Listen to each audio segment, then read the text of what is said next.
Playing soccer at Sonoma State is a blessing, and being able to play on the 2002 national championship team is for sure, as a player, my greatest accomplishment, and I'm so lucky to play with the teammates that I did. We had to go out and play our best, and we had to at least give 110%, win or lose, and give everything we had, and everybody did.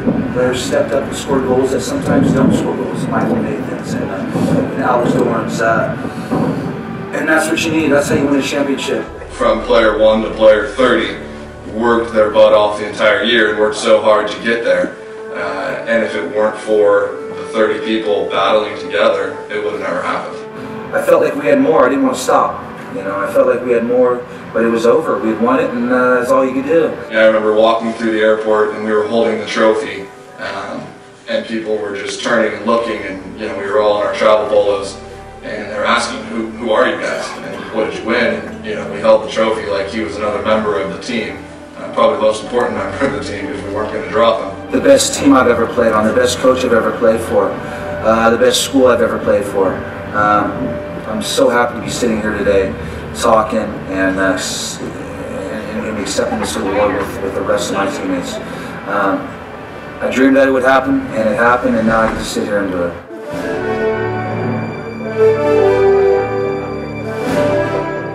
We're playing with a team who actually had a lot of European players and players from other countries who basically played football their whole lives, and we knew that they were well coached. And had one American on the field, their goalkeeper, thankfully, because he wasn't very good. I was more nervous in other games than that one. We were in with confidence. We had a job to do. It was cold. Britney Spears was playing when we showed up to the stadium. We had a job to do, and it was to go there and to win it, and not just play second place. It was to win it if we were going to be there, and it was just exciting. I don't think there was a single one of us that didn't have that excited, nervous, like we've already been here emotion, and we were ready to go. The men of Southern New Hampshire and Sonoma State start game day outright. Not too much bacon over there, right? Oh, nothing. It's just slow us down. Just trying to keep it going. This is actually our good luck this right here. This guy scored 3 goals last time he just wrecked this before Big Hills. California over here, California boys. Sonoma State is 3,000 miles away from home, hoping to find gold in Virginia's beach.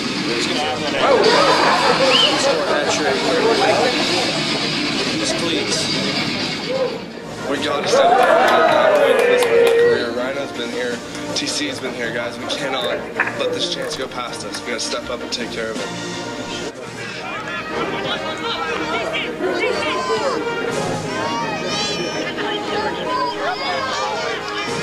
It's the Southern New Hampshire penmen stepping up first.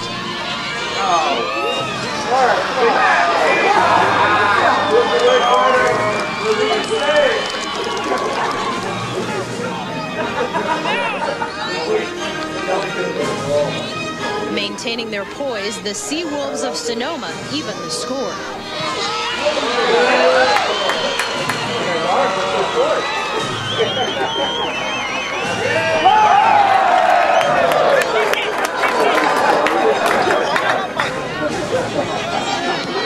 It takes Southern New Hampshire just 34 seconds to regain the lead, and at halftime, the penmen are up 2-1.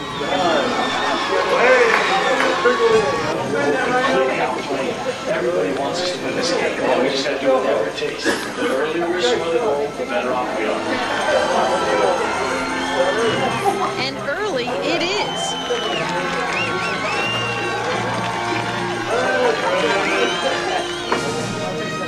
Sonoma State scores 3 times in the second half.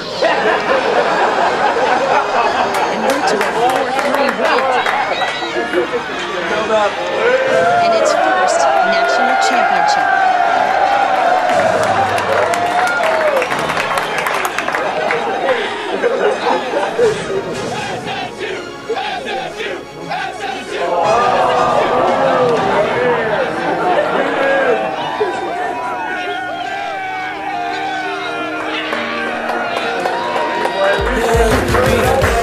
You have 30 guys that are focused and driven, and a coaching staff that are willing to do whatever they have to do to get to the final goal, anything can be accomplished. I'll be forever thankful to my teammates and to the coaches and to Sonoma State for the opportunity that I had to be part of that team.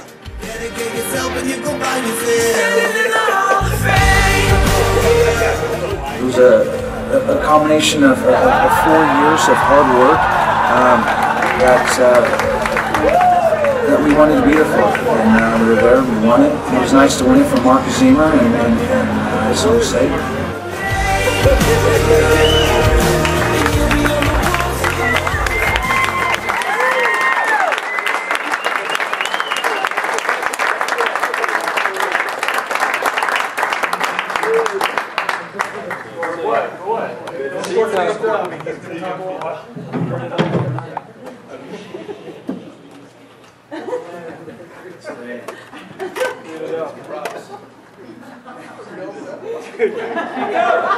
I'd like to thank everybody for coming out. They told me I have 30 minutes, but I whittled my notes down. I think I can get it down to about 27, 28. So. A little bit of housekeeping from some of the previous speeches and things. First off, I'd like to apologize for the men's soccer crew back there. It's definitely the kind of group you want to put in the front of the class, and I think Bill should have known better. Steve Tiedemann, Bill Bellender, and Tom Fitchie. I don't want to make you guys feel old, but my dad used to take me to the gym to watch you guys play basketball. When I was 11. But I thought it was professional basketball. It was amazing. The gym was packed. You guys were awesome. So, this is a great class. Kim was a fantastic keeper, and she was a little bit kind to Peter. She should have given the truth about the story with the cow manure. I was an assistant coach back then. Basically, Peter called the girls heifers because he said they weren't fit and everything. So they collected the cow manure and put it on his desk. And the way I remember it, put it in bags and lit it on fire and put it on his lawn. He stamped it out, and the rest is history.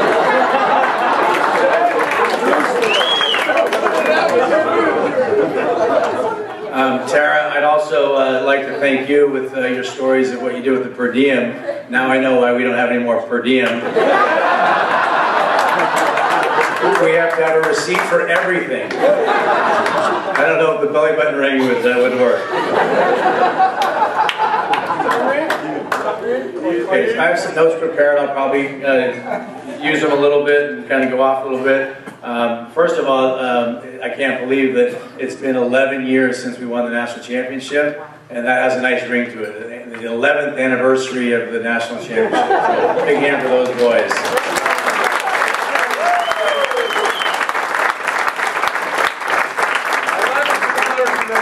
I'd like to thank everybody that made it out. We have a lot of parents and parents that I haven't seen for a while. Welcome. And guys that I haven't seen. I see a lot of these guys on and off on my terms, but good to see everybody here. A couple couldn't make it. Just a few to note. Brian Coyne is in Cabo for his sister's wedding. And I know his wedding was fantastic, so I'm sure they're having a great time.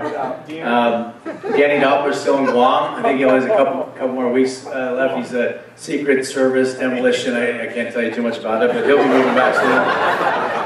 And then Brandon Parker couldn't get away tonight.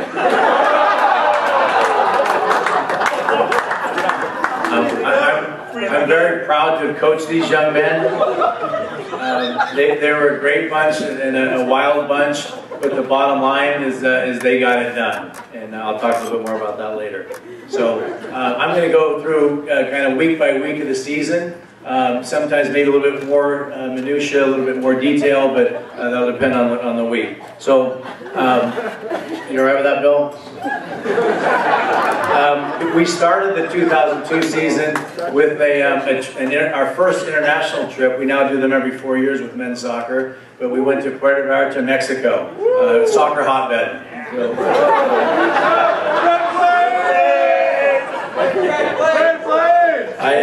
I checked on the statute of limitations. I actually Googled it, and I think I'm all right on this. So,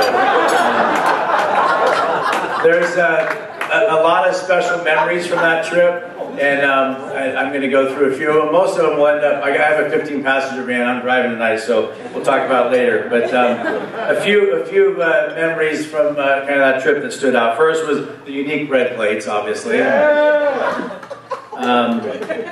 The fish tacos, very good. The marlin burritos were absolutely fantastic. The 2-mile test on the 600-yard track. They'd be very upset that they didn't do very well. They didn't run extra. I remember Tony Bassard sitting in the back of the bus, if you can imagine this, with like a cut-off T-shirt and the sleeves cut off, and just dripping sweat, and turning around saying, "You gotta look at Tony, look how he's like, yeah, I sweat a lot." Danny Doppler, who's in Guam doing the demolition stuff, hitting his head on the goalpost. He had bleached blonde hair and just blood gushing out, and the contrast between the red blood and the blonde hair was, I remember that. We also went down, we brought hundreds of old Sonoma State soccer t-shirts from tournaments and things and gave them out to clubs and things, and just seeing them all over with the kids wearing them, the mothers, the fathers, the taxi drivers, they're all wearing our t-shirts, was kind of nice. So. But to the championship, that was an absolute amazing year, as you can imagine. And the amazing thing about it was our goal all year was to win a national championship. And it's something that's difficult to do, and I'll talk about that a little bit more later. But we set our goal to win the national championship. And at the time, the CCAA conference had pretty much been dominating national soccer scene. Bakersfield won the national championship in '96, Grand Canyon '97. Dominguez Hills was the won it in 2000, the runner-up in 2001. So 2002, we just knew we were going to win it.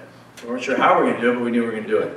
So when we got selected, we said we're in it to win it, and that was our goal. These guys, most of them, don't really realize what they accomplished winning that national championship, and I'll talk a little bit more about that later. I'll get to it most likely. So the first game of the season, we played San Francisco State. I'm going to go through every game because it was a really exciting season. So I'm just kidding. I'm a little play on past Hall of Fame speeches, but I digress. So anyway, we'll skip to the NCAAs.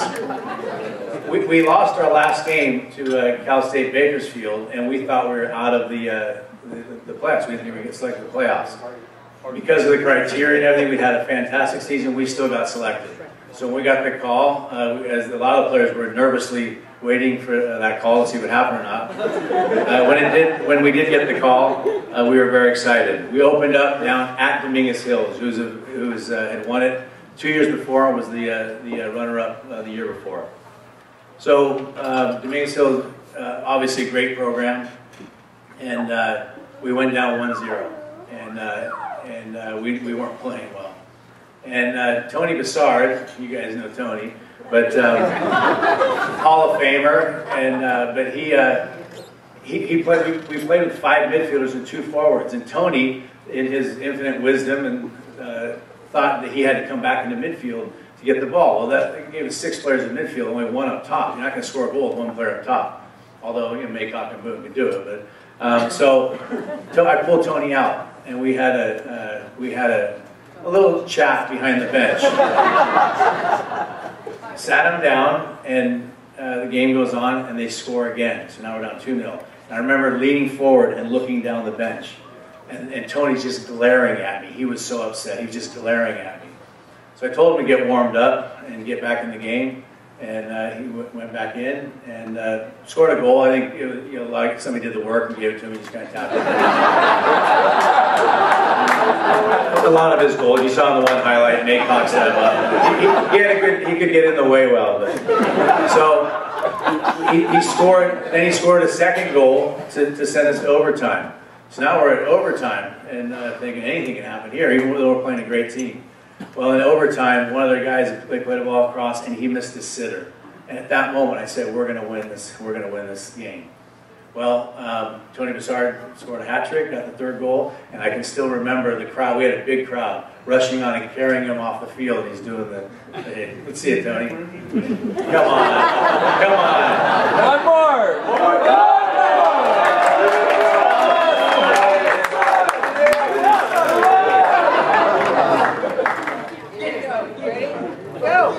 Come on, we want to get out of this, Tony. That year, the family Christmas card was my wife. Thank you to my wife, she's not here tonight. And my 3 kids, my daughter Taylor's here. Stand up real quick, Taylor. Come on. It was very small back then. But it was the family with the NCAA banner. And that was our Christmas card, so it was fantastic.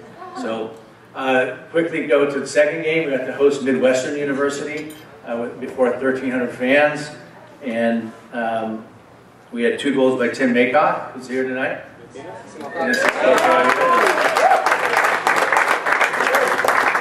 Another by Tony Bessard. So, and a shutout by Matt Bernard. And we won 3-0 on the final four.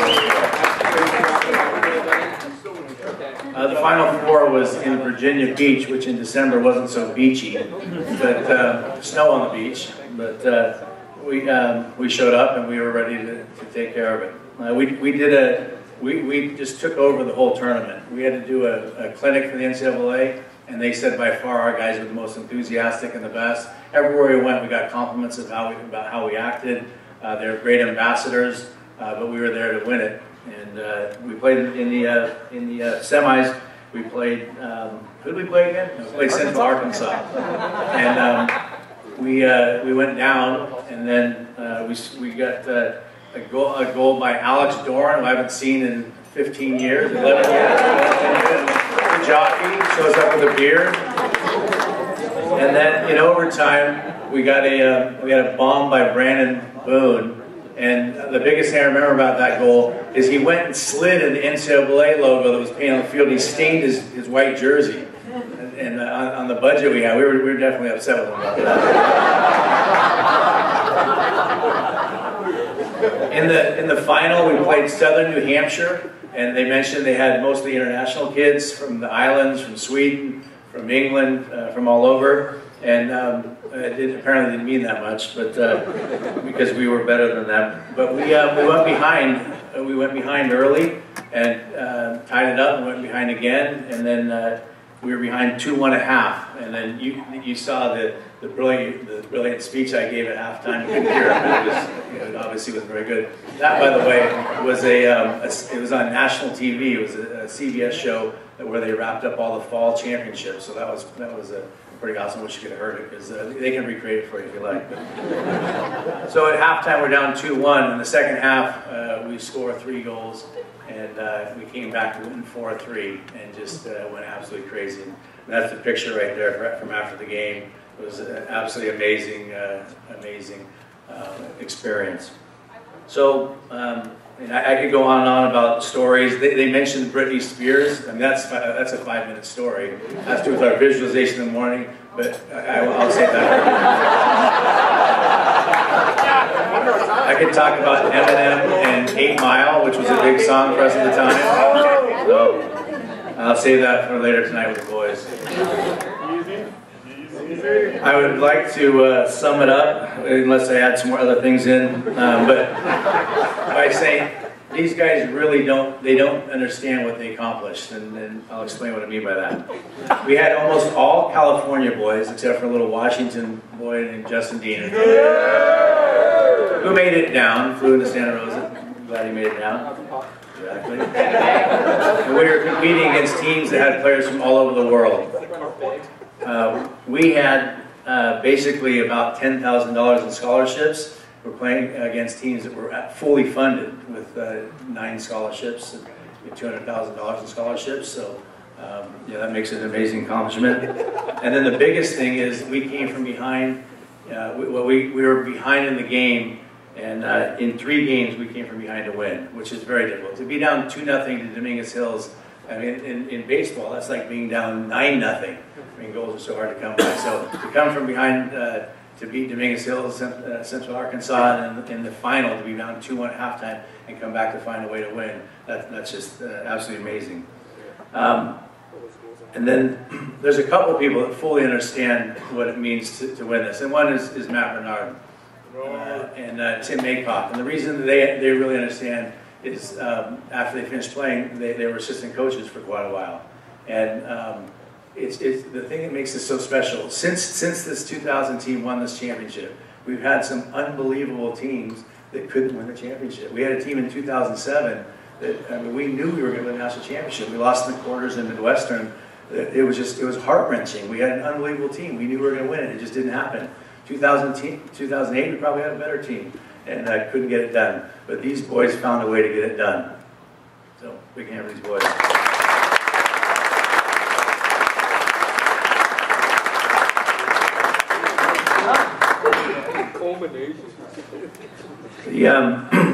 After the game, from the field, I called a good friend of mine, Cliff McCrath, known as Uncle Nubby. He actually spoke at our championship banquet, and he's a fantastic public speaker and a great friend of mine. But I called him from the field, and I'll never forget what he said. He's won 5 national championships, and what he said to me is, they can never take it away from you. So, boys, you're national champions, and they can never take it away from you.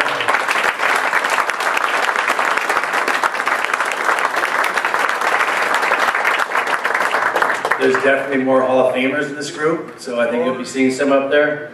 But now you guys are also Hall of Famers. They can't take that away from you either. So I love you boys. Great to see all of you. I look forward to hanging out with you. Big hand for the 2002 National Champions and the Hall of Fame inductees from the state.